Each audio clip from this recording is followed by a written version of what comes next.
what's the point of lucid dreaming? Like, are there benefits? Yeah. Are there drawbacks? Why are we talking about this? Yes. Okay. Before I go into that, I just want to say that in my opinion, lucid dreaming should be kind of a side effect of what you do in waking life. And what I mean by that is by meditating, focusing on like self-awareness, just generally being aware of what you're doing and being conscious and present. I think that is the main thing people should be doing. And then lucid dreaming is a side effect that kind of happens as a bonus. Hmm. They go hand in hand. So that being said, that there are some direct benefits of the lucid dreaming aspect of things. So, for example, you can work with your subconscious mind and actually remove fears, insecurities, doubts, negative beliefs from your mind quite effectively. I mean, it takes time, but you can work with your subconscious directly. You can, for example, go and have a chat with something you fear. Let's say if you're afraid of dogs, for whatever reason, you can literally go into a lucid dream, find a dog, and have a direct one-to-one conversation with the dog, which is really just a part of your subconscious mind. And that part of your subconscious mind will then tell you, it will tell you various things. It might tell you why you're scared of dogs. It might not.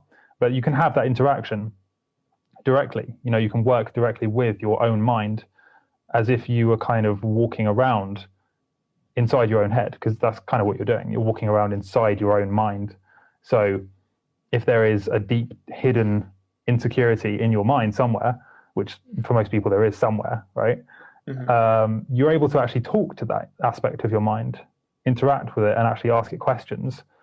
And not always, but sometimes things come up or you get answers that you necessarily might not have got without lucid dreaming. So it can be a really powerful tool. Wow, that's crazy.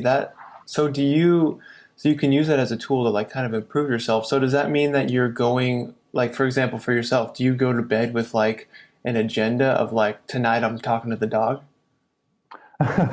Well, not every night, not every night. But yes, when if I'm trying to work on something, like we've all been there when we're trying to think of a solution to a really complex problem and it's just too many variables. You're trying to work it out. Your brain gets overwhelmed. If you just go to bed and kind of set the intention to let your subconscious mind figure it out, then I find that really helps. Even if you don't lucid dream, like you wake up and you might have an answer. Not always, but you might do. And then if you have a lucid dream, then that's also a way of processing that. And maybe you can like ask dream characters what they think, and they might be different aspects of your subconscious mind. And it's such a powerful tool. There's so many things you could do with it. But it's not just, that's not the only benefit. That's just the first one I wanted to touch on. But there's all kinds of things you can do. Like, for example, confidence. If you practice things in a lucid dream, let's say you're public speaking, a physical motion thing like martial arts or whatever it is, dancing, let's say, you will actually improve at those things in waking life. Whoa.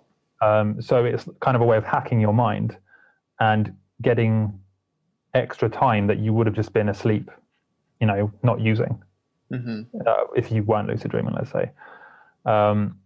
And then there's obviously all the more subjective benefits, like you will have these incredible experiences, wake up with the memories, and then some of that could translate into like real world confidence, creativity, inspiration, ideas, and in some cases a complete change in your personality and your life, because you're suddenly empowered. And this is a reason that a lot of video gamers, I find, tend to gravitate to lucid dreaming, because it's that escapism. But what they find is that when they actually do get lucid and have these crazy experiences, it empowers them and they feel more in control of their life. Not always, but this is, quite common. So there's several benefits, It depends what you want to use it for.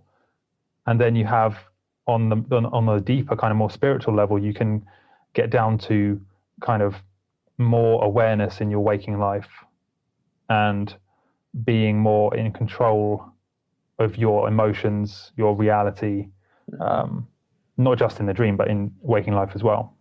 Wow. Okay. So I mean, hearing you talk about this, it sounds like it'd be exhausting, like it'd be tiring. Like I just right now I go to bed and I just, I go to bed, I go to sleep, I'm tired. But Yeah. is it that way? Are you putting, mental energy or focus into, lucid dreaming, or is it not like that at all? Is it kind of restorative?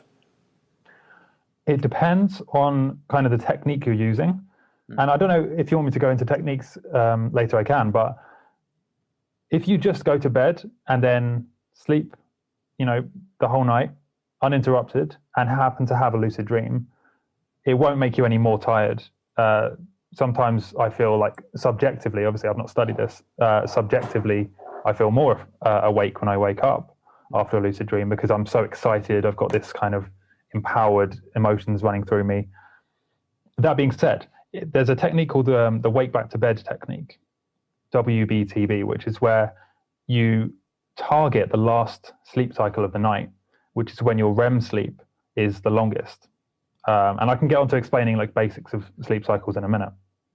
But long story short, you interrupt your sleep in order to then go back to sleep and lucid dream.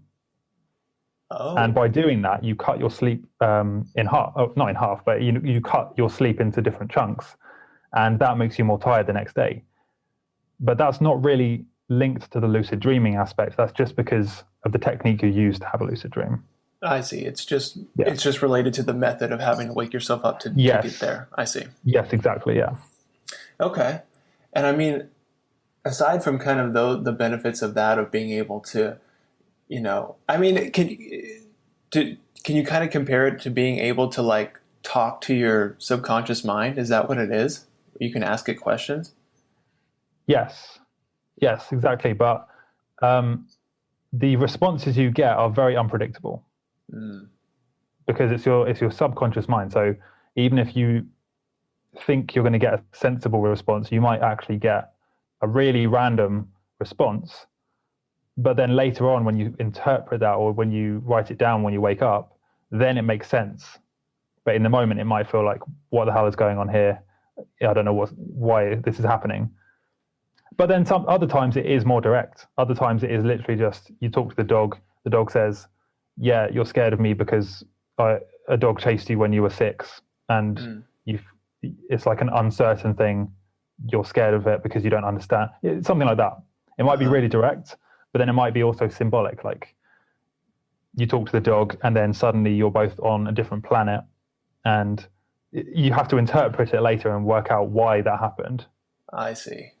Wow, that's exciting to me. That's really cool that this is kind of like a method or a portal into being able to talk to my deeper self and figure out that kind of stuff. That's really cool. Yeah, it's amazing. But I want to make it clear though for beginners, like people who have never done it, it is obviously a skill. So sure. As incredible as that sounds, and it really is incredible, that does take obviously work to get to that point where you can actually have a lucid dream. You can't. It's not a case of just saying, right, tonight I'm going to lucid dream after having never done it in 40 years of your life or whatever, and then suddenly you're in a lucid dream. Right. It takes practice, obviously, but when you do it, then you can do that. Enjoy those benefits. Yeah. Yeah, and then I mean, aside from that, is it also just is it fun to do? Oh yeah, of course. Yeah. I mean, the experiences feel as vivid, if not more, than real life. The sensations, whatever it is, sex, food, flying around, using superpowers, it all feels exactly like you're doing it. Right. And what actually happens is, I believe mirror neurons fire in your brain in the same way that they would if you were really doing it. And this is part of how you're able to improve real life skills by lucid dreaming, is because the same kind of circuitry is firing in your brain. So it is like you're doing it to your brain.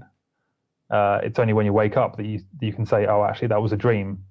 But your brain doesn't really know the difference.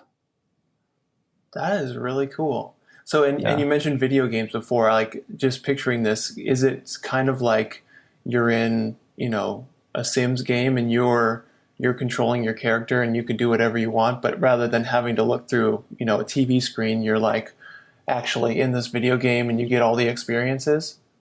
Oh yeah, it's you. It's literally you. Like you look at your hands, and it's like you literally feel confused almost that you're in this other world, and you're awake. Basically, you're looking at your hands, and yet you know it's not real. You know it's not.